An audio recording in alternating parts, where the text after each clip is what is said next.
Hi guys! So I decided to do the Goodreads reading challenge this year. I did try and do it last year. I wanted to read 50 books and I think I managed about 40, so I didn't quite do it.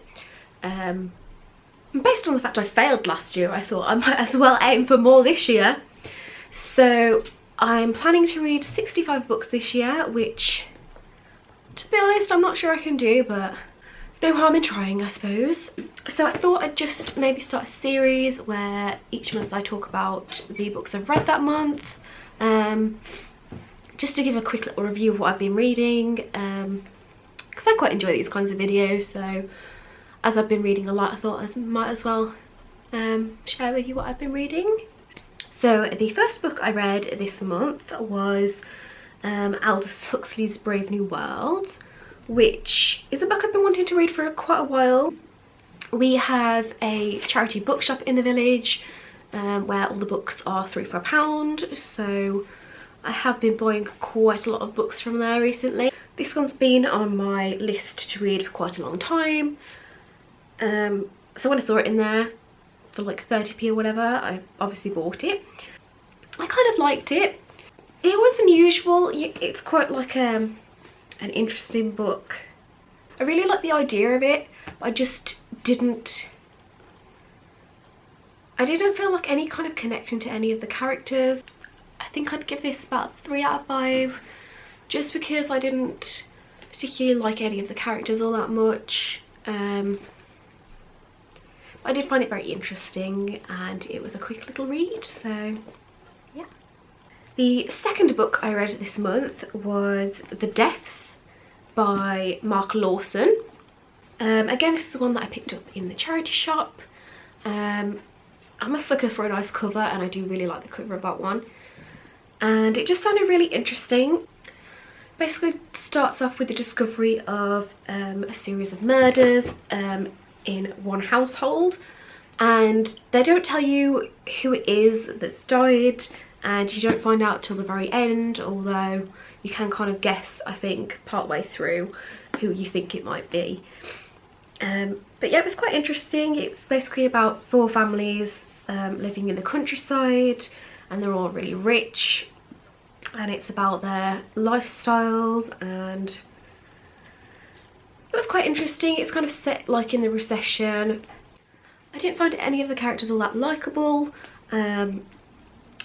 So there was a point where I was kind of like, I'm not really sure that I care who died, but I did end up reading this to the end, and I did, you know, want to know who had died and everything. And yeah, it was quite interesting. I think I'd give that a 4 out of 5. The only thing is, it kind of switches from, it's told from all the characters' point of views, and it doesn't always make it clear when it's changed from one character's version of events to another character's telling of the story. So like, I did find that a little bit confusing as to trying to figure out who it was that was talking sometimes, because there's quite a lot of characters. But the person who read this before me has handily written down the names of all the characters and their connections in the front of the book, so I actually found that quite useful. Oh, the joys of second-hand books. So yeah, I'd give that a 4 out of 5. The last one that I read, which I really enjoyed, and which I think is quite a recent book. I bought this in Asda on a 2 for £7 deal. I really like buying books in Asda because they're really quite cheap, and they have like really new titles as well. So but I've seen this book around quite a bit lately and I just had to read it, although this one took me about 12 days I think to read. But I really enjoyed it, and that's The Versions of Us by Laura Barnett.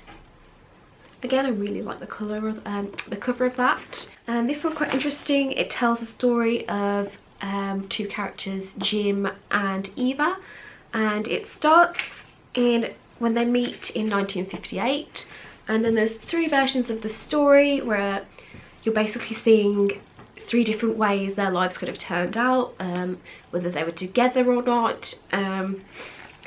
Again, because this goes from different, like versions 1, 2 and 3, but not, I don't think it's always consecutive, or it might be, I'm not sure. Version 1, no, it's not always consecutive, so I found it a little bit hard again to keep up with, because it goes from 1958 up to 2014. It was a little bit difficult at some points to try and remember what had happened in that particular version of the story.